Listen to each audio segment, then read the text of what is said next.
मैं Danny foster इस वक्त नासा के कैनेडी स्पेस सेंटर में हूँ और इस कार्यक्रम का नाम है बिल्ड इट बिगर। इस कार्यक्रम के जरिए मैं आपको दुनिया के बेमिसाल निर्माण कार्यों के बारे में जानकारी देता हूँ।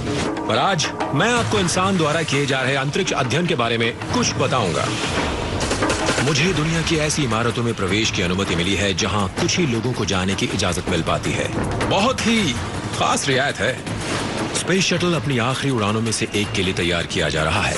नासा के ऐतिहासिक अंतरिक्ष अध्ययन के इस कार्यक्रम को कॉन्स्टलेशन नाम दिया गया है।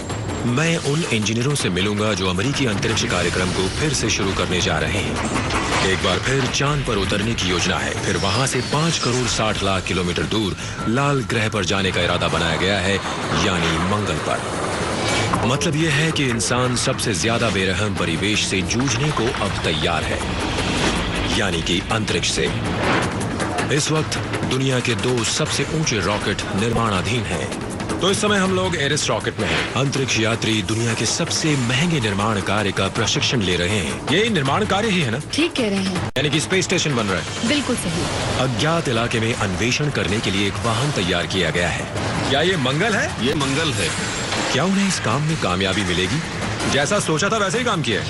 एक नई दुनिया की खोजबीन करने का सपना एक हकीकत बनता जा रहा है। तैयारी पूरी है। इग्निशन किया जा चुका है। यान चल दिया। सुबह के 7 बजे हैं। आप देख सकते हैं कैनेडी स्पेस सेंटर नासा में सूरज का उदय हो रहा है और जिसे मैं देखने जा रहा हूं वो दुनिया की सबसे जटिल मशीन कहलाती है। उस हैंगर में स्पेस शटल है। नासा में काम न करने वाला कोई इंसान इससे ज्यादा पास नहीं जा सकता है और वो एंडेवर है। इसे इसके आखिरी 3 अभियानों में से एक के लिए तैयार किया जा रहा है। सिर्फ 2 महीने बाद इसे अंतरिक्ष में भेजा जाना है। एंडेवर का रुख ऊपर किए जाने का वक्त आ गया है। 37 मीटर लंबे 91 टन वजनी इस यान को सिर्फ एक ही इमारत में खड़ा किया जा सकता है। मेरे पीछे देखिए, स्पेस शटल एंडेवर जिस इमारत में जा रहा है वो इस ग्रह की सबसे ऊंची इमारत है, व्हीकल असेंबली बिल्डिंग। प्रक्षेपण की जगह ले जाए जाने से पहले VAB यान का आखिरी पड़ाव है, इसलिए यहाँ बहुत ही कम लोगों को जाने की अनुमति दी जाती है। नासा के एक उच्च पदाधिकारी जो शटल के प्रक्षेपण का निर्देशन करते हैं मुझे यहाँ के बारे में बता रहे हैं। बहुत ही खास रियायत है। ये तो हम जानते हैं कि जो लोग नासा में काम नहीं करते वो स्पेस शटल के पास फटक भी नहीं सकते हैं। ये बहुत ही खूबसूरत मशीन है, वाकई बहुत ही शानदार मशीन है। देखिए मेरे सामने ही है एंडेवर। मुझे उम्मीद नहीं थी कि मैं ऐसा महसूस करूंगा। स्पेस शटल के इतना पास आ जाने से ही शरीर में सिहरन सी हो रही है। ये बहुत ही आलीशान मशीन है, बहुत ही शानदार। दर्जनों बार उड़ान भर चुकी है, फिर भी मुझे तो बिल्कुल नई सी ही नजर आती है। पिछले 28 वर्षों के दौरान शटल कार्यक्रम के अंतर्गत 100 से भी ज्यादा सफल अभियान किए जा चुके हैं। एक ग्लाइडर की तरह बनाए गए ये यान पृथ्वी की परिक्रमा करने के लिए बनाए गए थे। ऐसे मौके बहुत ही कम आते हैं जब इन्हें पृथ्वी से 560 किलोमीटर से ज्यादा ऊपर जाना पड़े और यही बात इन्हें सोचने के लिए मजबूर कर रही है। नासा अंतरिक्ष में सीमा से 1 लाख गुना ज्यादा दूर जाने की योजना बना रहा है। बरसों बाद वैज्ञानिक अंतरिक्ष अनुसंधान की एक महत्वाकांक्षी योजना बना रहे हैं और नाम दिया है कॉन्स्टलेशन। नए रॉकेट विकसित किए जा रहे हैं, नए प्रक्षेपण स्थल बनाए जा रहे हैं। ये सभी काम इस साहसिक अभियान को सफल बनाने के लिए किए जा रहे हैं। चांद पर एक स्थायी आधार शिविर बनाना चाहते हैं, मंगल ग्रह पर इंसान पहुंचाना चाहते हैं। अंतरिक्ष में नई दुनिया की तलाश की 20 वर्षीय योजना वाकई महत्वाकांक्षी है। 230 अरब डॉलर खर्च करने का प्रावधान है, पर सबसे बड़ी चुनौती तो नए अंतरिक्ष यान डिजाइन करने की है, जो पिछले 40 वर्षों में नहीं किया गया है। ये काम करने के लिए इंजीनियरों को अतीत का सहारा लेना पड़ रहा है। नासा के अंतरिक्ष यान 2 डिजाइनों में बनाए जाते हैं, कुछ शटल हैं और कुछ रॉकेट। ये सैटर्न 5 रॉकेट है, अब तक का बनाया गया सबसे लंबा रॉकेट। लंबाई है 111 मीटर। इस रॉकेट के डिजाइन की खासियत है कि अंतरिक्ष यात्री रॉकेट के सबसे ऊपर के हिस्से में होते हैं। प्रक्षेपण के दौरान वो ईंधन और बूस्टर से दूर होते हैं, जीवन को खतरा नहीं होता। लेकिन इस प्रणाली की अपनी समस्याएं हैं। कैप्सूल को छोड़ तकरीबन पूरा ही रॉकेट प्रक्षेपण के दौरान नष्ट हो जाता है। आज जो व्यवस्था है उसे मिली जुली शटल प्रणाली कहते हैं। एक ऑर्बिटर यान होता है, 2 बड़े बूस्टर रॉकेट होते हैं और एक विशाल ईंधन का टैंक होता है जो बाहर लगा होता है। इस डिजाइन की खासियत है कि शटल अंतरिक्ष में अपना अभियान पूरा करने के बाद सकुशल पृथ्वी पर लौट आता है और उसका इस्तेमाल फिर से किया जा सकता है। इस व्यवस्था में भी समस्या है। प्रक्षेपण के दौरान अंतरिक्ष यात्री यान के जिस इलाके में होते हैं वो ईंधन के भंडार और बूस्टर रॉकेटों के पास होता है। अंतरिक्ष यात्री ज्यादा खतरे में रहते हैं। कॉन्स्टलेशन कार्यक्रम के तहत नासा के वैज्ञानिक अंतरिक्ष यान के डिजाइन में दूसरा महत्वपूर्ण बदलाव ला रहे हैं। पुराने रॉकेट कार्यक्रम की तरह ही अंतरिक्ष यात्री यान में ऊपर की ओर पूरी सुरक्षा में रहेंगे। रॉकेट को इस प्रकार बनाया जा रहा है कि उसका बार बार उपयोग किया जा सके। इस साहसिक कदम के तहत अब तक के 2 सबसे बड़े रॉकेट बनाए जा रहे हैं। एरीज 1 की ऊंचाई 98 मीटर है। ये स्टैच्यू ऑफ लिबर्टी से भी ज्यादा ऊंचा है। इसका प्रक्षेपण पहले किया जाएगा। इसमें बैठाकर 4 अंतरिक्ष यात्री अंतरिक्ष में भेजे जाएंगे। एरीज 5 की ऊंचाई 116 मीटर है और वजन 3600 टन से भी ज्यादा। ये अब तक का बनाया गया सबसे भारी रॉकेट है। इसका प्रक्षेपण बाद में किया जाएगा। माल, सामान और रसद इस पर लदे होंगे। अंतरिक्ष में दोनों यान मिलेंगे, फिर एक साथ आगे जाएंगे। इस नए अंतरिक्ष कार्यक्रम के तहत विकसित किए जा रहे रॉकेटों के पहले नमूने इस समय VAB में बनाए जा रहे हैं। पहला प्रोटोटाइप एरीज 1X सिर्फ 4 महीने बाद ही प्रक्षेपित किया जाएगा। एक बात जानना चाहता हूं, जो यान यहां बनाया जा रहा है उसमें बैठकर कोई इंसान ऊपर नहीं जाएगा। ये तो बस एक विशाल मॉडल रॉकेट है। ये सच है, इसे एक मॉडल भी कहा जा सकता है। हमने इसमें करीब 800 सेंसर लगाए हैं। उड़ान के दौरान कंपन के बारे में, हवा के प्रवाह के बारे में, तापमान में आने वाले परिवर्तन का अध्ययन किया जाएगा। इस जानकारी का इस्तेमाल एरीज 1 की उड़ान को ज्यादा सुरक्षित बनाने के लिए किया जाएगा। एरीज की असली उड़ान के पूर्वानुमान के लिए परीक्षण रॉकेट को भेजा जा रहा है। बाहरी आकार बिल्कुल वैसा ही है, पर अंदर सामान न होने की वजह से वजन उतना नहीं है। इसका आकार तो असली उड़ान के जैसा ही होना चाहिए, पर वजन का क्या होगा? वजन को बराबर कैसे बनाया जाएगा? सिम्युलेटर के ऊपरी चरणों को स्टील से बनाया जा रहा है। तो क्या आप स्टील से बना रॉकेट उड़ाने वाले हैं? जी हाँ। असली रॉकेट किस चीज का बना होगा? बीच का चरण ज्यादातर एल्यूमिनियम लिथियम का बना होता है। मोटाई भी कोक कैन जितनी ही होती है। यानी कोक कैन की मोटाई वाले एल्यूमिनियम की जगह इसमें 13 मिलीमीटर की स्टील की प्लेटें लगाई जा रही हैं। हाँ, तकरीबन। असली रॉकेट तो बहुत हल्का होना चाहिए, तभी तो ज्यादा सामान ऊपर भेज पाएंगे। और यहाँ आप इसका ठीक उल्टा कर रहे हैं। जब सभी 6 हिस्सों को जोड़ दिया जाएगा तो रॉकेट की लंबाई 100 मीटर पहुंच जाएगी। इस वक्त हम इसके ऊपरी हिस्से में हैं।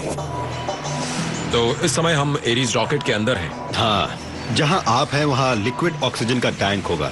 क्योंकि इस प्रोटोटाइप के टैंक खाली रखे जाने हैं, इसमें कोई ईंधन नहीं रखा जाएगा। उसके बजाय आंकड़े जमा करने के लिए 800 सेंसर लगाए जाएंगे। वैसे काफी जानकारी तो कंप्यूटर मॉडल बनाकर भी हासिल की जा सकती है। विंड टनल बनाकर उसमें परीक्षण कर सकते हैं, लेकिन इतने बड़े आकार का रॉकेट पहले कभी उड़ाया नहीं गया। मॉडल तो आप जितना चाहे बनाकर उड़ा लें, लेकिन परेशानियां समझनी है तो असली रॉकेट उड़ाकर देखना पड़ेगा। समय का चक्र पीछे जा रहा है। नासा की शुरुआत भी तो कुछ इसी तरह से हुई थी। हाँ, चांद पर भेजा जाने वाला रॉकेट फिर से बनाया जा रहा है। देखें तो चांद पर दोबारा जाने की तैयारी हो रही है। करीब 40 साल पहले इंसान आखिरी बार चांद पर चला था। तब भी इंसान बिना दबाव वाली खुली गाड़ी में था। आइए चलते हैं। ऑक्सीजन सिर्फ 7 घंटे के लिए पर्याप्त थी। किसी एक दिशा में ज्यादा से ज्यादा 8 किलोमीटर जाना संभव था। इस बार लक्ष्य बहुत बड़ा है। चांद की सतह पर हजारों किलोमीटर चलना चाहते हैं। वहां कुछ महीने बिताना चाहते हैं। लीजिए, मैं चांद पर आ गया हूँ। दरअसल ये चांद नहीं है, टेक्सास के ह्यूस्टन के पास के छोटे से शहर में हूँ। जिस जगह मैं हूँ उसे रॉक यार्ड नाम दिया गया है। इसे इंसान ने बनाया है। झूठी चांद की सतह उबड़ खाबड़ है, क्रेटर भी बनाए गए हैं, पर चांद जैसी सतह बनाने की जरूरत क्या थी? देखिए, यही तो वो जगह है जहाँ इस खास वाहन का परीक्षण किया जा सकता है। ये लूनर इलेक्ट्रिक रोवर है। चांद पर इंसान इसी कार में बैठकर घूमा करेगा।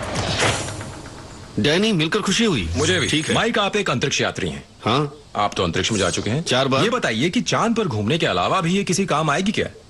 और भी काम आएगी। इसमें आप रह भी सकेंगे? हाँ, योजना तो यही है कि इंसान लंबे समय तक चांद पर रह सके। इसलिए ये जरूरी है कि इंसान चांद की सतह पर रहना और काम करना सीख जाए। हमें चांद पर कम से कम 6 महीने रहने के लिए तैयार होना चाहिए। इस दौरान सैकड़ों बार अंतरिक्ष में पैदल चलने की जरूरत पड़ सकती है। पिछले करीब 50 वर्षों से अंतरिक्ष में काम करना एक बड़ा ही कष्टदायक अनुभव होता था। इन्हीं कठिनाइयों की वजह से तो अन्य ग्रहों पर जाकर खोजबीन करने का काम सीमित दायरे में सिमट कर रह गया था। अंतरिक्ष में चलना भी तो जरूरी है। बिल्कुल। और तैयार होने में 6 घंटे लग जाते हैं। जी हाँ, स्पेस सूट खुद ही आपके लिए एक बड़ी मुसीबत बन जाते हैं। जब आप काम कर रहे होते हैं तो स्पेस सूट आप पर 300 ग्राम प्रति सेंटीमीटर का दबाव बनाता है, जैसे आप एक बास्केटबॉल में काम कर रहे हो। ये एक तख्ते की तरह बेलोच होते हैं। 1-2 घंटे बिताना पड़े तब तो ठीक है, पर अगर 8 घंटे काम करेंगे तो शरीर टूट जाएगा। इस रोवर को बनाने वालों ने एक चतुराई भरा तरीका निकाला है। ऐसा स्पेस सूट बनाया है जो एक खास जगह इस प्रकार लगा रहता है कि उसे पहनना या उतारना आसान हो जाता है। बस यहाँ लगे इस दरवाजे को खोलिए और ये जो आप देख रहे हैं वो दरअसल इस स्पेस सूट का बैकपैक है। ये खुल जाता है और अंदर आपका स्पेस सूट तैयार है। वाह! यूँ समझिए आप सीधे सूट में पाँव रख सकते हैं। जब आप सूट को अपनी जगह से छुड़ाते हैं तो ये बैकपैक आपके साथ जाता है। बस स्पेस सूट पहनकर आप बाहर जा सकते हैं। पहले स्पेस सूट पहनने में 6 घंटे लग जाया करते थे, अब ये काम कुछ ही मिनटों में हो जाता है। इस आविष्कार की बदौलत ही तो मैं यहाँ टी शर्ट और जीन्स पहनकर आराम से रह सकता हूँ। ठीक कहा। स्पेस सूट पहनने में तो सिर्फ 10 मिनट ही लगते हैं। बिल्कुल सही। बाहर के इलाके को देखने का एक और भी इंतजाम है। बाहर जाने की कोई जरूरत नहीं पड़ती है। मैं यहाँ बैठकर चांद की चट्टानों को सिर्फ 5 सेंटीमीटर की दूरी से देख सकता हूँ। और अगर कोई चीज पसंद आ जाए तो 10 मिनट में मैं बाहर जा सकता हूँ। सही कहा। बड़ा ही अजीबोगरीब अनुभव है। बात समझाने का बड़ा ही विचित्र, बड़ा ही बेतुका सा तरीका अपनाया है। माइक, ये तो मानना पड़ेगा कि ऐसी अनोखी अनुभूति पहली बार महसूस की है। शुक्रिया। दूसरे ग्रहों के दुर्गम इलाकों में चलाए जाने लायक इस रोवर में सेना के द्वारा काम में लाए जाने वाले Humvee से 10 गुना ज्यादा ताकत है। ये चले हम लोग। ये तो चल रही है, वाकई चल रही है। हम क्रेटर के बीच से जा रहे हैं। ये देखिए। अब हमें क्रेटर के बीच से निकलेंगे। बड़ा गड्ढा है। क्या बात है, विश्वास करना बड़ा मुश्किल है, पर एक बात पक्की है, इसमें दम है। वो तो है। ताकत तो बहुत ज्यादा है, पर रोवर की रफ्तार 16 किलोमीटर प्रति घंटे तक ही सीमित है। जहाँ तक मेरा सवाल है, ये काफी है। चलें, सीट बेल्ट बांध लें। हाँ, बढ़िया। चलिए, निकल पड़ी सवारी। नासा ने अंतरिक्ष में एक बड़ी छलांग लगाने के लिए कॉन्स्टलेशन प्रोग्राम शुरू किया है। पिछले 30 वर्षों से नासा द्वारा शटल का इस्तेमाल पृथ्वी के नजदीकी कक्ष में ही किया जा रहा है और ये बहुत ही लाजवाब काम है। जी हाँ। और अब आगे जाने का मंसूबा है। मानव को पहले चांद पर भेजा जाएगा और हो सका तो शायद मंगल ग्रह पर भी। जी बिल्कुल ठीक कहा आपने। वही तो हमारा अंतिम लक्ष्य है। एरीज 1 से एरीज 5 तक के कई नए रॉकेट विकसित किए जा रहे हैं। हम भविष्य में बहुत दूर की सोच रहे हैं। हम अपने उद्देश्यों को किसी सीमा में नहीं बांधना चाहते। सिर्फ ऐसे रॉकेट विकसित कर लेना जो मंगल ग्रह तक की 5 करोड़ 60 लाख किलोमीटर की दूरी तय कर सके, एक बड़ी चुनौती है। उससे भी बड़ी चुनौती है ऐसे इंसानों को तैयार करना जो इस सफर को सफलतापूर्वक पूरा कर सके। इस वक्त मैं NBL में हूँ, यानी न्यूट्रल बॉयंसी लैब, और ये इस ग्रह का सबसे बड़ा आंतरिक स्विमिंग पूल है। 31 मीटर चौड़ा, 62 मीटर लंबा और 12 मीटर गहरा। मजे की बात यह है कि यह पूल तैरने के लिए नहीं बनाया गया है। इस पूल में अंतरिक्ष यात्रियों को अंतरिक्ष में रहने का प्रशिक्षण दिया जाता है। नासा द्वारा अंतरिक्ष में स्थापित किए जाने वाले स्थायी आवास इंटरनेशनल स्पेस स्टेशन में रहने के लिए अंतरिक्ष यात्रियों को पृथ्वी पर प्राथमिक प्रशिक्षण NBL में ही दिया जाता है। कुछ महीनों बाद ही अंतरिक्ष यात्रियों को स्पेस स्टेशन भेजा जाना है। प्रशिक्षण आखिरी दौर में है। जब आप स्पेस स्टेशन पर होते हैं तो क्या गुरुत्वाकर्षण का असर नहीं के बराबर होता है? बिल्कुल ऐसा ही अनुभव होता है, बस ये गोताखोर और पानी वहाँ नहीं होते। NBL के पूल में ऑक्सीजन की मात्रा कम मिल पाने के कारण बाह्य अंतरिक्ष जैसा शून्य पैदा हो जाता है। पूल में अंदर जाने वाले अंतरिक्ष यात्रियों के लिए स्पेस सूट पहनना अनिवार्य है। आप जो देख रहे हैं वो कोई नमूने का स्पेस सूट नहीं है, वो असली है, जिसका इस्तेमाल 2 महीने बाद स्पेस स्टेशन जाते वक्त ये अंतरिक्ष यात्री करेंगे। हे भगवान, ये तो सलामी भरी जा रही है इसमें। इसे पहनना बड़ा मुश्किल काम है। जी हाँ, बहुत तकलीफदेह प्रक्रिया है। तो उन्होंने स्पेस सूट पहन लिया है। हाँ। कैसा महसूस कर रहे होंगे वो? इस वक्त तो वो बड़े मजे में हैं। लग तो नहीं रहा कि वो मजे में है। ऐसे मजे तो मैं पहली बार देख रहा हूँ। उन्हें क्रेन से उठाकर पूल में ले जाया जा रहा है। बहुत ही मुश्किल हालात हैं। अंतरिक्ष में जाकर स्पेस स्टेशन पर काम करने के लिए किए जाने वाले प्रशिक्षण का आखिरी चरण चल रहा है। वो जा रहे हैं पानी में। डैनी ने मुझे बाय किया है। कमाल की बात है।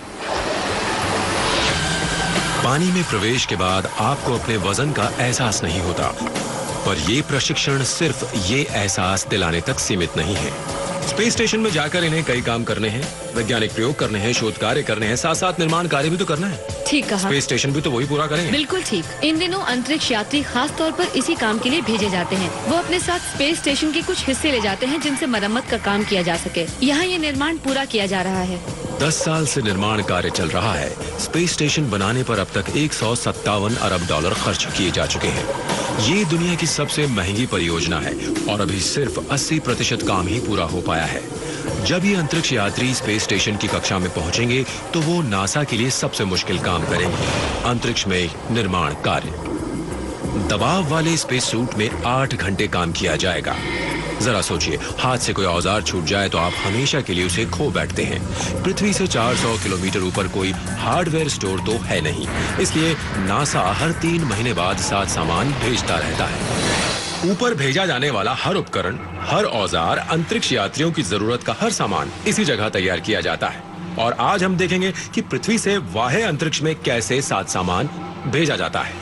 स्पेस स्टेशन का वातावरण नियंत्रित है, सील किया हुआ है। जो भी कूड़ा करकट वहां पहुंच जाएगा हमेशा वहीं स्पेस स्टेशन में रहेगा। इसीलिए तो हमने ये साफ सुथरे बॉडी सूट पहने हैं। जिस चीज में ये माल असबाब भेजा जाएगा उसे स्पेस स्टेशन जाने वाली मालगाड़ी कह सकते हैं। ये MPLM है, यानी मल्टीपर्पस लॉजिस्टिक मॉड्यूल। तो अंदर से ये इकाई ऐसी दिखती है जी हाँ। जो कि अंतरिक्ष में जाएगी। हाँ सही है। ये तो मानना पड़ेगा इसमें बहुत जगह है। क्या हम अंदर जा सकते हैं? क्यों नहीं। कई बार जब मैं सामान भेजता हूँ, ऐसा सामान जो टूट सकता है जैसे कांच का सामान, तो लिखता हूँ कि सावधानी से उठाइए। जी हाँ। और वो हमेशा टूट जाता है। हमसे पैक कराए कीजिए। ठीक कह रहे हैं। नाजुक साथ सामान की देखभाल आप लोगों से ज्यादा बेहतर तरीके से कोई नहीं कर सकता, ये बात तो माननी ही पड़ेगी। बिल्कुल, ये भी सही है। साथ सामान को कठिन हालात से गुजरना पड़ता है। बात सच है, पृथ्वी पर किसी और सामान को इतना मुश्किल सफर तय नहीं करना पड़ता है। प्रक्षेपण के दौरान उत्पन्न होने वाली शॉक वेव्स 188 डेसिबल तक नापी गई हैं।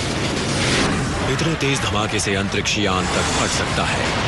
उसके बाद उड़ान शुरू होती है। तकरीबन 8.5 मिनट में रफ्तार 27,000 किलोमीटर प्रति घंटा से भी ज्यादा हो जाती है। इस कठिन सफर को पूरा करने के बाद यान अंतरिक्ष के बेरहम परिवेश में प्रवेश करता है।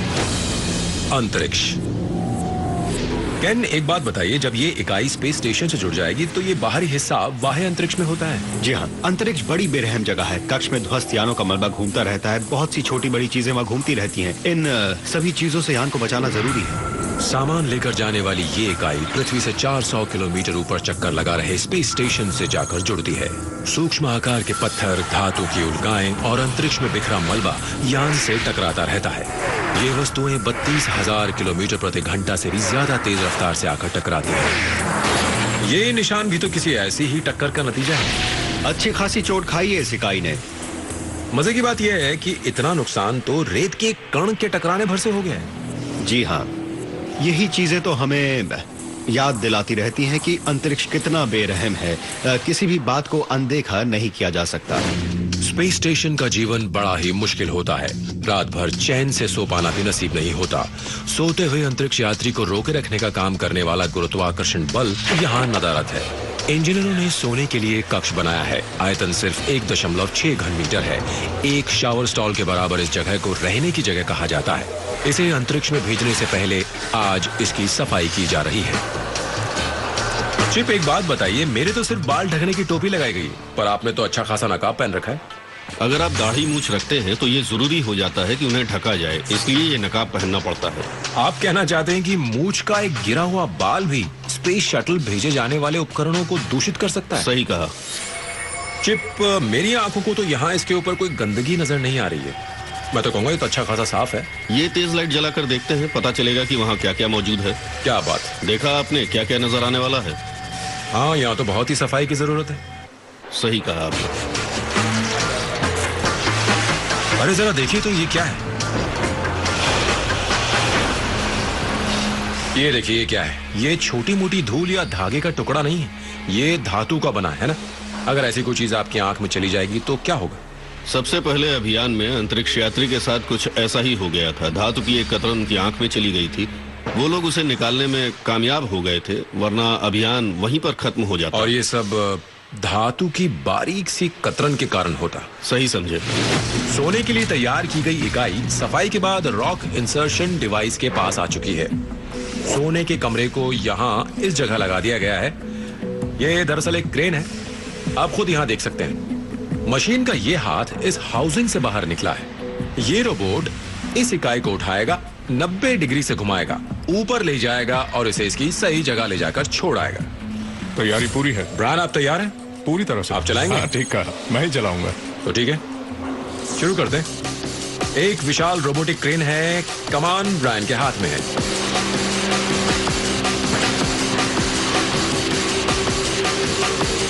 ब्रायन, ये रफ्तार ठीक है? जी हाँ, ये हाई है। ये हाई स्पीड हाई है। स्लो है, हाई स्लो, और अब ये लो स्लो है।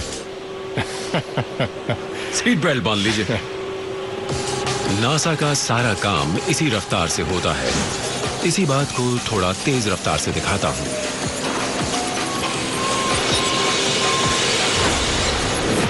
अब इसे अंदर ले जाकर दीवार से सटाकर रख देना है। उस जगह ले जाना है जहां इस वक्त ब्रायन है, तो इसे थोड़ा घुमाना पड़ेगा। थोड़ा और, बस थोड़ा सा, बस रत्ती भर और। अब इस इकाई को MPLM के साथ इन धातु के बने स्ट्रट्स की मदद से कस दिया जाएगा ताकि ये अंतरिक्ष तक के मुश्किल सफर में सुरक्षित रहे। जगह पर पहुंच गया है। तो इस इकाई को स्ट्रट द्वारा दीवार से जोड़ दिया गया है। जी हाँ। क्या नासा का एक बहुत पुराना सपना है, वो मानव को मंगल ग्रह पर उतारना चाहते हैं। सपना पूरा करने का प्रयत्न शुरू हो गया है। इस सफर के पहले पड़ाव की तरह मानव को चांद पर उतारा जाएगा। इस योजना को सही परिप्रेक्ष्य में देखना जरूरी है। चांद हमारी पृथ्वी से सिर्फ 3,86,000 किलोमीटर दूर है। एक रॉकेट को चांद तक पहुंचने में 3 या 4 दिन लगेंगे। अब इस बात पर ध्यान दीजिए कि मंगल ग्रह पृथ्वी से 5,60,00,000 किलोमीटर की दूरी पर है। 4 दिन का सफर 9 महीने में बदल जाएगा। दूरी बहुत ज्यादा है, मुश्किल चुनौती है। इसके अलावा भी एक और बात है, आपका लक्ष्य भी स्थिर नहीं है। पृथ्वी और मंगल अपनी अपनी कक्षा में सूरज का चक्कर लगा रहे हैं और दोनों की रफ्तार भी अलग है। नासा को अपना रॉकेट वहां नहीं भेजना है जहां मंगल आज है। रॉकेट को उस जगह पहुंचना चाहिए जहां मंगल 9 महीने बाद होगा, और यही रॉकेट विज्ञान कहलाता है। वैज्ञानिक शक्तिशाली रॉकेट बनाने का काम कर रहे हैं। कुछ इंजीनियर यान का सबसे महत्वपूर्ण हिस्सा ओरायन क्रू कैप्सूल बना रहे हैं। मंगल ग्रह तक जाने और लौटने के खतरनाक सफर के दौरान वो इसी 20 घन मीटर के कैप्सूल में रहेंगे। यही वो अपना काम भी करेंगे। यान के इस हिस्से को कार्बन फाइबर और एल्यूमिनियम से बनाया जाएगा। कार्बन फाइबर बहुत महंगा मिलता है, इसलिए कुछ सस्ता विकल्प जरूरी है। यान के आकार की, गोलाई की, घुमाव की जांच की जाती है। इसके लिए पुराना तरीका अपनाया गया है। क्या आप मुझे बताएंगे कि आप लोग क्या डिजाइन कर रहे हैं? यहाँ फोम, गोंद और ब्लेड नजर आ रहे हैं। स्कूल के दिनों में हम इन्हीं से मॉडल बनाया करते थे। जी हाँ, ये लोग फोम के टुकड़ों को सही आकार दे रहे हैं। जो टुकड़ा काटा जा रहा है उसे यहाँ इस मॉडल में लगाया जाना है। फोम भी बड़े काम की चीज है। दरअसल आप इन खिड़कियों का सही डिजाइन बनाने की कोशिश कर रहे हैं। इन खिड़कियों को यहाँ इस यान में लगाया जाना है। जी हाँ। दूसरे यान से जुड़ने के वक्त अंतरिक्ष यात्री इन्हीं खिड़कियों से बाहर झांकते हैं, इसलिए कोई रुकावट उनके सामने नहीं होनी चाहिए। जैसा मैं समझ रहा हूँ, अंतरिक्ष यात्रियों को तो बड़ा मजा आएगा। हाँ, बिल्कुल। हाँ, और वो बड़ी खिड़कियाँ चाहते हैं। जितना बड़ा कांच हो उतना ही अच्छा। हर चीज साफ देखना चाहते हैं। जी हाँ। तो इसमें परेशानी क्या है? परेशानी इस बात की है कि कांच धातु की तुलना में बहुत भारी होता है। जितना ज्यादा कांच होगा उतना यान का वजन बढ़ेगा, और प्रक्षेपण और वापसी के वक्त ये वजन ही तो एक बड़ी समस्या बन जाता है। तो आपका काम है कि वो ज्यादा से ज्यादा देख पाएं और यान का वजन हल्का बना रहे। जी हाँ। आप जो फोम का टुकड़ा काट रहे हैं उसे खिड़की के ठीक बाहर इस जगह लगाया जाना है। समझ गया। दरअसल ये तो लाइन पर काटिए। लाइन पर काटो। हाँ हाँ। क्या ये स्वचालित तरीके से नहीं किया जा सकता? कंप्यूटर की मदद लेने से क्या बेहतर काम हो सकता है? हाँ, पर महंगा पड़ता है। ब्लेड का इस्तेमाल करने से काम काफी सस्ते में हो जाता है। तकनीक उपलब्ध है, नासा के पास बजट की कमी नहीं है, पर ये सस्ता सीधा काम है, जल्दी हो जाता है। तो क्या कुछ लगा कर देखें? ठीक है। आपने तो पूरे आकार का नमूना बनाया है। असली कैप्सूल भी तो ऐसा ही दिखने वाला है। जी हाँ। इस टुकड़े को दरअसल इस जगह लगाया जाना है। सवाल यह है कि क्या इस दीवार की मोटाई वाकई अंदर बैठे चालक के देखने में कोई रुकावट खड़ी करेगी या नहीं? ठीक है, ठीक है। हम यहाँ खुद आ गए हैं और मैं देखने की कोशिश कर रहा हूं कि यान को चलाते हुए क्या मैं उस स्पेस स्टेशन से जोड़ पाऊंगा। क्या कहते हैं, कैसा दिख रहा है? इस वक्त तो सिर्फ इतना कह सकता हूँ कि खिड़की से बहुत कुछ दिखाई देता है। काफी कुछ देख पा रहा हूँ, फिर भी ठीक से बता नहीं पाऊंगा। पता नहीं अंतरिक्ष में वहाँ क्या दिखाई देगा। कोई फैसला नहीं किया जा सकता। हाँ, मुश्किलें आ सकती हैं। और प्रयोग करने पड़ेंगे। हाँ, करने तो पड़ेंगे। अच्छा, तो आपने एक और पूरे आकार का मॉडल जांच के लिए बना रखा है? जी हाँ। इस बार यहाँ असली स्क्रीन लगाए गए हैं, यान चलाने की स्टिक्स भी असली हैं, तो इस तरह से आखिरी फैसला लिया जाता है। यहाँ पता चलेगा कि वो टुकड़ा जो खिड़की के पास लगाया था वो देखने में रुकावट बन रहा है या नहीं। खुद देख लीजिए। ठीक है, सीट बेल्ट बांध ली है, यान मेरी कमान में है, उड़ान शुरू हो चुकी है। वो देखिए, हमने कैनेडी स्पेस सेंटर छोड़ दिया है, अब हम पृथ्वी छोड़ रहे हैं। हम बाह्य अंतरिक्ष में आ गए हैं। जरा वहां देखिए, पृथ्वी है और वो ब्रुकलिन है, वहीं तो मैं रहता हूँ। ये कोई ऐसा वैसा सिमुलेशन नहीं है। खिड़की का आकार सही है, दीवार की मोटाई सही है, ये कांच इसी तरह इस्तेमाल किया जाएगा। अंतरिक्ष यात्रियों को यही नजारा देखने को मिलेगा। इस सिमुलेटर की मदद से उन मुश्किलों का पता चलेगा जो ओरायन कैप्सूल के स्पेस स्टेशन से जुड़ते वक्त सामने आएंगी। इस वक्त हम इंटरनेशनल स्पेस स्टेशन के सामने पहुंच गए हैं, लेकिन यान जोड़ने का काम तो मुझे अपनी आंखों के भरोसे ही करना पड़ेगा। आंखों का इस्तेमाल कीजिए और यान को आगे बढ़ाइए। दरअसल यान को जोड़ने का स्थान बड़ी मुश्किल से नजर आ रहा है। जी हाँ, काम तो मुश्किल है। और अब आप वो टुकड़ा देख सकते हैं जिसे दरअसल आप ही ने काटा था। क्या वो देखने में रुकावट पैदा कर रहा है? थोड़ी रुकावट तो है ना? यान सही दिशा में जा रहा है? तकरीबन एक सीध में है, बस 3 मीटर की दूरी है। बस पहुंच गए। बस 1.5 मीटर और। बस पहुंच गए। जी हाँ, पहुंच गए। आखिर हम पहुंच गए हैं, जुड़ गए हैं। अब सवाल यह है कि क्या वहां जुड़ते समय इस खिड़की पर लगाए गए उस टुकड़े की वजह से देखने में रुकावट आई या नहीं? आप बताइए। मुझे भी नहीं पता। आपको फिर से शुरुआत करनी पड़ेगी। क्या बात है। अब मैं आपको वापस पृथ्वी पर ले चलता हूँ। ठीक है। की ओर लौटने के दौरान ही ओरायन को सबसे कठिन चुनौतियों का सामना करना पड़ता है। पृथ्वी के वातावरण में प्रवेश के दौरान 1650 डिग्री सेंटीग्रेड के तापमान को सहन करना पड़ता है। पिछले 30 वर्षों से स्पेस शटल को इस समस्या से जूझना पड़ रहा है। नासा का ऑर्बिटर इस तरह बनाया गया है कि बाह्य अंतरिक्ष के 0 से 157 डिग्री कम तापमान से पृथ्वी के वातावरण में फिर प्रवेश करने के दौरान पैदा होने वाले 1650 डिग्री सेंटीग्रेड के तापमान को सहन कर सके। शटल को तापमान में होने वाले इस भारी फेरबदल से बचाने के लिए 24,000 टाइलें लगाई जाती हैं। ये टाइलें आखिर करती क्या हैं? अंतरिक्ष में जाने वाले ऑर्बिटल यान को कक्ष में जाते वक्त और पृथ्वी पर लौटते वक्त तापमान में भारी फेरबदल का सामना करना पड़ता है। ये टाइलें ही यान को सुरक्षा प्रदान करती हैं। जब 28,000 किलोमीटर प्रति घंटा की रफ्तार से चलती शटल पृथ्वी के वातावरण में प्रवेश करती है तो रास्ते में आने वाली हवा दबकर गर्म हो जाती है। यान का तापमान 1650 डिग्री तक पहुंच जाता है, जो धातु से बने यान को पिघलाने के लिए काफी होता है। यान को पिघलने से बचाने के लिए विशिष्ट मिश्रित संरचना वाली ये टाइलें एक विशाल थर्मल शील्ड का काम करती हैं। देखने में उस क्लिनिक्स जैसा दिखता है जो वॉशिंग मशीन से गुजर कर आया है। वास्तव में ये बहुत कांच है जिसके कण 1 से 3 माइक्रोन के हैं। बहुत ऊंचे तापमान पर इसे गर्म किए जाने पर यह सख्त हो जाता है। देखने में ये बहुत कुछ स्टायरोफोम जैसा दिखता है, पर यह बहुत ज्यादा तापमान सहन करने की क्षमता रखता है। वैसे देखा जाए तो ये घर की दीवारों में लगाया जाने वाला सख्त इंसुलेशन ही है। फर्क बस इतना है कि इसकी क्वालिटी बहुत ही बेहतर है। जी हाँ, बिल्कुल सही कह रहे हैं। आपके घर में लगाए जाने वाले इंसुलेशन की तरह ही ये टाइलें भी सिलिका फाइबर से बनाई जाती हैं, जो ऊष्मा को बड़ी ही धीमी गति से संचारित करती हैं। इंसान के बाल से 25 गुना कम व्यास वाले इसके रेशों से ऊष्मा पार नहीं जा पाती। टाइल में यहाँ वहाँ फैल कर रह जाती है। इस शक्तिशाली तापरोधक की एक परत ऑर्बिटर के निचले हिस्से पर लगाई जाती है। किसी जिक्सॉ पजल की तरह लगी इन टाइलों का आकार अलग अलग होता है, साइज भी अलग होता है। पुराने अभियान के दौरान नष्ट हो गई टाइल को बदलने के लिए ठीक उसी आकार की टाइल बनाना जरूरी होता है।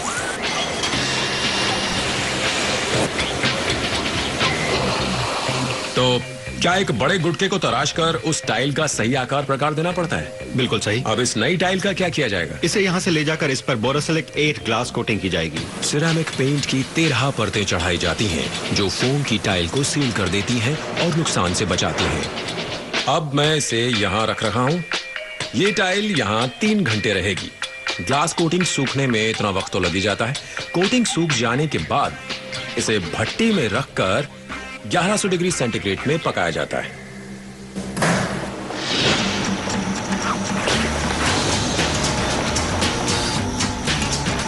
चलिए, तो हम इसे अंदर रख देते हैं और इन्हें जिन पर ग्लास कोटिंग हो चुकी है बाहर निकाल लेते हैं। सावधानी से कोटिंग बचाना। सावधानी। जिस इंसान ने आंद्रे द जायंट के ग्लव्स पहन रखे हो वो क्या सावधानी बरतेगा और क्या किसी को बचाएगा?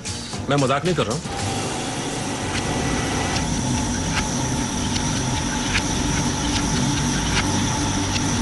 ये लीजिए, यहाँ पहुंचा दिया। अब इसे यहाँ 95 मिनट तक पकाया जाएगा।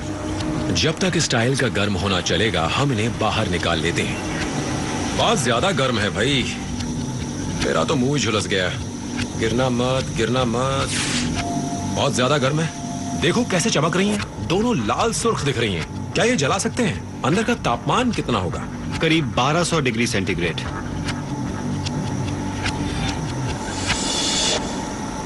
विश्वास नहीं हो रहा है, जरा देखिए।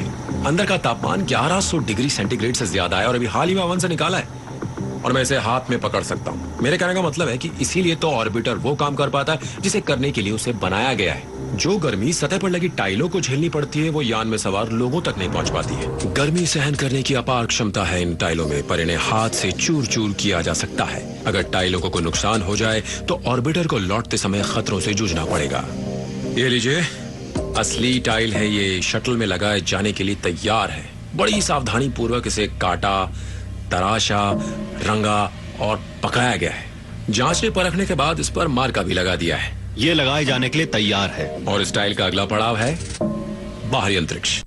नासा का स्पेस शटल कार्यक्रम आधिकारिक तौर पर 2010 से काम करना बंद कर देगा। नया एरीज रॉकेट कार्यक्रम 2015 के पहले तैयार नहीं हो पाएगा। मतलब ये हुआ कि बीच के करीब 5 साल तक नासा अपने अंतरिक्ष यात्रियों को जरूरी साथ सामान को स्पेस स्टेशन तक नहीं भेज पाएगा। ये एक बड़ी समस्या है, पर शायद इसका समाधान भी मिल गया है। कैनेडी स्पेस सेंटर से सिर्फ 5 किलोमीटर की दूरी पर स्थित एक निजी कंपनी स्पेस एक्स नासा की मदद को आगे आई है। वो अपने रॉकेटों से स्पेस स्टेशन तक साथ सामान पहुंचाएंगे। जरूरत पड़ने पर वो अंतरिक्ष यात्रियों को भी ले जा सकते हैं। तो आप ऐसी पहली निजी कंपनी बन जाएंगे जो नासा के अंतरिक्ष यात्रियों के लिए साजो सामान लाने ले जाने का काम करेगी। ठीक कहा। अगर वो आपके रॉकेटों का इस्तेमाल न करें तो उन्हें रूस से मदद लेनी पड़ेगी। जी हाँ, लेकिन वो तो आज एक बड़ा ही महंगा सौदा होगा। सोयूज रॉकेटों के जरिए नासा के अंतरिक्ष यात्रियों को स्पेस स्टेशन तक ले जाने के लिए रूस $5 करोड़ मांग रहा है, लेकिन स्पेसएक्स ये काम इससे आधे दाम पर करने का दावा करती है, काम करने के कुशल तरीकों और सीधे साधे लॉन्च पैड का इस्तेमाल करके। देखिए ब्रायन, मैं नासा होके आया हूँ। आपका लॉन्च पैड उनके लॉन्च पैड जैसा नहीं दिखता है। बिल्कुल सही है, हम अपने इस तरीके को क्लीन पैड कहते हैं। यहाँ नासा जैसा बड़ा लॉन्च टावर नहीं है, गोल घुमाई जा सकने वाली वो इमारत, उसमें मौजूद रहने वाला तामझाम, यहाँ तो कुछ भी नहीं है। ये तो खाली पैड नजर आ रहा है। क्या पूरी तैयारी हैंगर में ही की जाती है? कुछ घंटों में सब तैयारी हो जाती है और बस रॉकेट को उड़ा देते हैं। यानी कह सकते हैं कि काम करने का सस्ता और सुंदर तरीका है। शर्तिया तौर पर सस्ता और सुंदर है। प्रक्षेपण से पहले सबसे महत्वपूर्ण काम जो स्पेसएक्स को करना होता है वो है रॉकेट में ईंधन भरने का। ऐसे इंतजाम किए गए हैं कि 1 घंटे में ये काम पूरा हो जाता है। मेरे पीछे आप उस गोल लॉक्स टैंक को देख सकते हैं। बहुत ठंडी तरल ऑक्सीजन उसमें रखी जाती है। रॉकेट को शक्ति देने वाला ये एक महत्वपूर्ण घटक है। स्पेसएक्स वाले दावा करते हैं कि वो सिर्फ 30 मिनट में रॉकेट में ईंधन भर सकते हैं। ऐसा करने के लिए हर मिनट 7200 लीटर तरल ऑक्सीजन यहाँ से लॉन्च पैड तक पहुंचानी होगी। पंप तक बिजली एक बहुत बड़े केबल के जरिए पहुंचाई जाती है। बदकिस्मती से ये केबल सही जगह पर नहीं लगा है। तरल ऑक्सीजन के टैंक से रॉकेट तक ईंधन पंप करने के लिए बिजली जिस सब स्टेशन से आती है वो लॉन्चिंग पैड के उस ओर है। ये केबल प्रक्षेपण के दौरान रॉकेट से निकलने वाली उन लपटों के ठीक नीचे स्थित है जिनका तापमान 1100 डिग्री सेंटीग्रेड से ज्यादा होता है। केबल को बचाने के लिए उसे जमीन में दफन करना जरूरी है। लॉक्स टैंक से लॉन्च पैड तक की दूरी बहुत ज्यादा है। केबल बहुत भारी है। एक जगह से दूसरी जगह तक खींच कर ले जाना उसे व्यावहारिक नहीं है। जी हाँ, काट दिया है। काट कर बीच में जोड़ लगाएंगे। एकदम सही। बदकिस्मती से जिस बीच की आप बात कर रहे हैं वो तो बड़ी बुरी जगह है। सुरक्षित तो है? जी हाँ, पूरी तरह सुरक्षित है। मेरे पास अपना खुद का ऑक्सीजन मीटर है। मैं उस गड्ढे में जहरीली गैसों की मौजूदगी और ऑक्सीजन की उपलब्धता की जांच करता रहता हूँ। बढ़िया। तो हमारे पास अपना खुद का ऑक्सीजन मास्क है। क्या ये छोटी सी चीज इतना कुछ कर सकती है? ठीक है, आप आगे जाइए। बताइए ब्रायन, क्या हम सुरक्षित हैं? सब ठीक है। अच्छा ब्रायन, जरा अपना मीटर देखिए, कैसा लग रहा है? बहुत अच्छा, 20.9। और आप कितनी है? ठीक उतने ही। अच्छी बात है, तो मैं भी नीचे आता हूँ ब्रायन। हे भगवान, ये तो मैट्रिक्स फिल्म का कोई सीन लग रहा है। सीढ़ी ऊपर लो। तो ब्रायन, हमें इन तारों ने घेर लिया है। ये तो सब बिजली के तार हैं। जी हाँ। इनमें से किन किन तारों में बिजली बह रही है इस वक्त? ज्यादातर तारों में से। सच? जी हाँ। सब में बिजली है? जी हाँ। 10,000 वोल्ट की बिजली इन तारों में से बह रही है, सिर्फ इस 25 मिलीमीटर के तांबे के तार को छोड़कर। इसी तार में जोड़ लगाया जाना है। तो ब्रायन, काम की बात यही है, वो नारंगी तार। जी हाँ। और इसे हम उस नारंगी तार से जोड़ेंगे। उसी से। तो शुरू करते हैं। जोड़ इस टर्मिनल से लगाया जाएगा। अब इस पर दबाव डाला जाएगा। तो अब इसे क्रिम्प करेंगे। जी हाँ, इस क्रिम्पिंग टूल से। जरा देखिए, मैं आपकी मदद करता हूँ। जरा देखिए तो, क्या सभी क्रिम्पिंग टूल इतनी आवाज करते हैं? ऐसा लग रहा है कि मानो मैं आपकी जान ले रहा हूं। ये हो गया। अब देखिए यहाँ। चलिए अब दूसरा टर्मिनल लगाते हैं। चलिए, ये रहा दूसरा टर्मिनल। अब इसे यहाँ रख दीजिए ब्रायन। ये रहा। हाँ देखो, टर्मिनल लगा दिया है। आसान काम था। क्यों नहीं। मजा आ रहा है ना? अब देखिए, 2 अलग अलग तार थे, अब उन्हें जोड़ दिया गया है। 2 तारों का मिलन है। ब्रायन, बस 2 आसान से सवाल। पहला ये कि ये प्रोपेन टॉर्च मेरे हाथ में क्या कर रही है, और दूसरा ये कि ये मूछें कब से बढ़ाई हैं आपने? करीब 20 साल से। बढ़िया जवाब था, और मूछ भी बहुत बढ़िया है। ठीक है, अब इस प्रोपेन टॉर्च से क्या करना है? हमें इस श्रिंक स्लीव को गर्म करके इन टर्मिनल पर चढ़ाना है। ऐसा करने से ये सील हो जाएंगे, बाहरी वातावरण का इन पर असर नहीं होगा। ये चेंबर जमीन के नीचे बना है, निचला इलाका है, पानी भर जाता है। यहाँ पानी भर जाने के बाद भी ईंधन भरने वाले पंपों को बिजली मिलती रहनी चाहिए, इसीलिए तो इन्हें सील करके सुरक्षित बनाया जा रहा है। बिल्कुल सही समझा आपने। ठीक है, लेकिन इतनी सीमित जगह में प्रोपेन टॉर्च का इस्तेमाल करना खतरनाक हो सकता है। हमें अपने ऑक्सीजन मीटर पर कड़ी नजर रखनी पड़ेगी। जैसे ही मैं इस टॉर्च को जलाऊंगा, इस जगह की ऑक्सीजन जलना शुरू हो जाएगी। ठीक कहा। एक बात और है कि ये टॉर्च फट भी सकती है, विस्फोटक उपकरण जो है। बिल्कुल ठीक। मैं एक ऐसी जगह हूँ जहाँ विस्फोटक गैसें भी हो सकती हैं। ये भी बिल्कुल सही। इसीलिए तो हमारे पास ये मीटर है। ये तो 0 बता रहा है। ठीक, इसका मतलब हम सुरक्षित हैं। समझ का फेर है ब्रायन, समझ का। जरा यहाँ ऊपर देखिए, साफ दिख रहा है कि स्लीव सिकुड़ रही है। जरा देखिए, बढ़िया सील लगाइए। बढ़िया काम किया। तो आपको लगता है कि इस जोड़ से पानी नहीं घुस पाएगा? जरा भी नहीं। इस जोड़ ने इतना तो पक्का कर दिया है कि लॉक टैंक में रखा ईंधन बड़ी शीघ्रता से लॉन्च पैड पर रखे रॉकेट में भरकर उसे अंतरिक्ष में भेजने का काम बिना किसी रुकावट के होता रहेगा। क्या अब हम यहां से बाहर निकल सकते हैं? हाँ, बिल्कुल जा सकते हैं। नासा द्वारा नए रॉकेट बनाए जा रहे हैं, प्रक्षेपण की नई तकनीक अपनाई जा रही है, नए रोवर विकसित किए जा रहे हैं, लेकिन बाहरी अंतरिक्ष में खतरे उठाने का काम इंसान ही करता है। अंतरिक्ष में वही लोग जाते हैं जो खतरे उठाने को तैयार होते हैं। आप 4 बार अंतरिक्ष में गए हैं। जी हाँ। पृथ्वी की परिक्रमा की है। जी हाँ। आपने स्पेस स्टेशन के निर्माण में मदद की है, स्पेस वॉक भी कर चुके हैं। जी हाँ। और चांद की सतह पर आप चल नहीं पाए थे। वही तो मेरा अंतिम लक्ष्य था। अंतरिक्ष में जाना तो इंसान की नियति है। मेरा कहना है कि एक दिन पृथ्वी तो रहेगी नहीं, हमारा भविष्य तो अंतरिक्ष में ही निहित है। हम सभी को एक एक छोटे कदम उठाना है। इंसानियत के प्रति यही हमारा योगदान होगा। अंतरिक्ष में अनुसंधान करने वालों को बहुत बड़ी कुर्बानी देनी पड़ती है। एक छोटी सी सीमित जगह में बैठ लंबा सफर तय करना पड़ता है। जितने भी अंतरिक्ष यात्रियों को अंतरिक्ष में जाने का मौका मिला है, उन सभी ने इस उड़ान का कम से कम 2 साल का प्रशिक्षण लिया है। हेनरी, इस दीवार पर जितनी भी तस्वीरें लगी हैं, क्या वो शटल के चालकों की हैं? यही सच है। यही लोग हैं जिन्होंने यहाँ आपके पास प्रशिक्षण लेने के बाद अंतरिक्ष की यात्रा भी की है? ये भी सच है। ये दुनिया के कुछ सबसे ज्यादा प्रतिभाशाली, सबसे ज्यादा प्रशिक्षित, सबसे ज्यादा दिलेर लोगों की तस्वीरें हैं। हाँ, ये लोग सर्वश्रेष्ठ हैं। सच ये है कि अंतरिक्ष यात्री बनने के लिए तकरीबन हर कोई आवेदन दे सकता है। ये भी सच है कि कामयाबी सिर्फ आधा फीसदी लोगों को ही मिल पाती है। अब तक सिर्फ 321 लोगों को ही ये सम्मान मिल पाया है। नौसेना की चयन प्रक्रिया सील से भी ये ज्यादा कठिन है। दुनिया के सबसे कठिन अभियान के लिए इन लोगों को कैसे प्रशिक्षित किया जाता है? मैं तो यही कहूँगा कि ये सभी लोग शांत, ठंडे, सधे स्वभाव के। वाकई? हाँ, सबके सब। मतलब इनका मनोबल फौलाद का है। हाँ, बिल्कुल सही कहा। सभी 87 अंतरिक्ष यात्री जिन्होंने स्पेस शटल का संचालन किया है, इसी इमारत में फ्लाइट सिमुलेशन की ट्रेनिंग ले चुके हैं। वाह, तो ये जगह है? हाँ जी हाँ, यही मोशन बेस्ड सिमुलेटर है। आज मेरी बारी है। यहाँ जो कुछ भी आप देख रहे हैं वो स्पेस शटल का ही उपकरण है। अंतरिक्ष यान में जो उपकरण होते हैं वो सब यहाँ है। यही सब तो होता है स्पेस शटल में। सही समझे।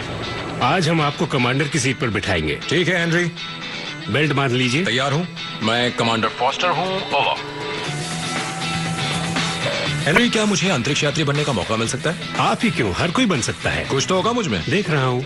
ऐसा क्या नजर आ रहा है? कई बातें हैं, लेकिन आपको क्यों बताऊं? शटल दुनिया का सबसे जटिल यान है। इसका संचालन करना बहुत ही मुश्किल काम है। एक आम व्यावसायिक हवाई जहाज को चलाने के लिए 250 घंटे का प्रशिक्षण काफी होता है। शटल को चलाने के लिए इसका 4 गुना प्रशिक्षण जरूरी होता है। क्या हम मोशन और एक्सटेंडेड पिच के लिए तैयार हैं? चलिए। असली उड़ान जैसा ही सब कुछ है। कुर्सी पीछे को झुकाई जा रही है, पैर हवा में हैं, नजरें चांद पर। ठीक। उड़ान में 10 सेकंड और ये चले। प्रक्षेपण 10 सेकंड बाद होगा। 5, 4, 3, 2 ठोस ईंधन वाले बूस्टर रॉकेट जल रहे हैं और उड़ान शुरू हो गई है। हम लोग जा रहे हैं।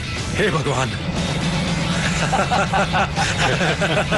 प्रक्षेपण के दौरान शटल का 100% नियंत्रण कंप्यूटर के पास होता है। किसी प्रकार की गड़बड़ी पर नजर रखने के अलावा पायलट के पास कुछ खास काम नहीं होता है। खिड़की से बाहर देखते रहो। इस वक्त पृथ्वी पीछे छूटती जा रही है, छोटी दिखने लगी है। ठोस ईंधन वाला रॉकेट अब अलग होने वाला है। और देखिए, ये चला वो। ओह, अब हम अकेले हैं। बिल्कुल अकेले। बहुत ज्यादा तनाव था। बहुत ज्यादा। जब यान अपनी कक्षा में पहुंच जाता है तो पायलट कमान संभाल लेता है। ऑटो पायलट पे डाल देता हूँ। आप तैयार हैं? तैयार हूँ। ये नीचे कर दिया। अब हमारी जिंदगी आपके हाथों में है। मुझे लगता है कि मुझ में कुछ है। हो सकता है जरूरी जानकारी ना हो, पर बुरा भी नहीं है। कुछ तो है मुझ में। बहुत कुछ है आप में। जी हाँ। पृथ्वी पर उतरते वक्त चालक की असली परीक्षा हो जाती है। वहाँ तक पहुँचते वक्त ऑर्बिटर में जितना ईंधन होता है वो खत्म हो चुका होता है। यान को लौटाते वक्त इंजन किसी काम नहीं आते हैं। ऑर्बिटर एक ग्लाइडर की तरह काम करता है। नीचे उतरने के लिए यान प्राकृतिक शक्तियों का सहारा लेता है। गुरुत्वाकर्षण यान को अपनी ओर खींचता है। 27,000 किलोमीटर प्रति घंटा की रफ्तार से पैदा होने वाला संवेग उसे आगे बढ़ाता है। जब यान पृथ्वी के वातावरण में प्रवेश करता है तो घर्षण उसकी रफ्तार कम कर देता है, पर इस तरह विमान को उतारने में बहुत ज्यादा खतरा छिपा है। अगर हम हवाई पट्टी चूक जाएंगे तो हम इंजन चालू करके दूसरी कोशिश नहीं कर सकते हैं। ठीक कह रहे हैं। हमें बस एक ही मौका मिलता है, पहला और आखिरी। समझ गया। चलिए घर चलते हैं। ठीक है। आपके सामने एक वर्ग बना है जिस पर पंख बने हैं, रडर लगा है। दिख रहा है? क्या वो हमारा यान है? हाँ, वही आप हैं। ठीक है। और वहाँ क्या है? उस हीरे को यान निर्देशक कहते हैं। क्या मुझे बस इतना करना है कि वो हीरा इस चौखाने के बीच में बना रहे? सही समझे। अपने चौखाने को उस हीरे की ओर ले जाइए। वो हीरा आपको सीधा कैनेडी स्पेस सेंटर ले जाएगा। 1 मिनट रुकिए। अरे ये तो मेरे हाथ से जा रहा है। मेरा हीरा मुझसे दूर होता जा रहा है। हीरे को खोने मत दीजिए। मैं खो रहा हूँ हीरे के उसे। साथ रहिए। बहुत अच्छा कर रहे हैं। हाँ, रनवे मेरे सामने है। दूर है पर रनवे नजर आ रहा है। शाबाश, बहुत अच्छे। ठीक है, आ गया, आ गया। रुकिए। आ गया। अब उसे खोइएगा हाँ, मत। बस पहुंच गए। बस नीचे आने रनवे दीजिए। सामने ही है। थोड़ा और- खींचिए, बहुत थोड़ा सा खींचिए। ये लैंड हो गए। हम नीचे आ गए हैं। ठीक कह रहे हैं। उफ, बहुत बढ़िया काम किया है। कैसा लग रहा था? बढ़िया काम था। सच? अप्लाई तो कर ही सकते हैं। बहुत ही शानदार अनुभव था। 1 साल से भी कम समय के अंदर अंतरिक्ष यात्रियों की अगली पीढ़ी का प्रशिक्षण शुरू हो जाएगा। उन्हें चांद पर और मंगल ग्रह पर भेजना है। नासा के लिए ये एक नया अध्याय होगा। इंसान अपना अगला बड़ा कदम उठाने जा रहा है। यही तो असली अन्वेषण का काम है। सच कह रहे हैं। अनजान के बारे में जानना तो इंसानी फितरत है। हम पूरी जिंदगी यही तो करते रहते हैं और नासा तो अनुसंधान के लिए ही बना है। ये रॉकेट तो हमें आगे ले जाने का एक जरिया है। हम तो अपने हौसले की बदौलत जहाँ चाहें पहुँच सकते हैं। एरीज रॉकेट की मदद से ये लोग ऐसा कुछ करना चाहते हैं जो आपने वैज्ञानिक कहानियों में ही पढ़ा है। यहाँ इस लॉन्च पैड पर काम करने वाले इंजीनियर, आर्किटेक्ट, डिजाइनर और बिल्डर को तो सफल होना ही है। ये इंसान को न सिर्फ चांद पर बल्कि मंगल ग्रह पर भी पहुंचा देंगे।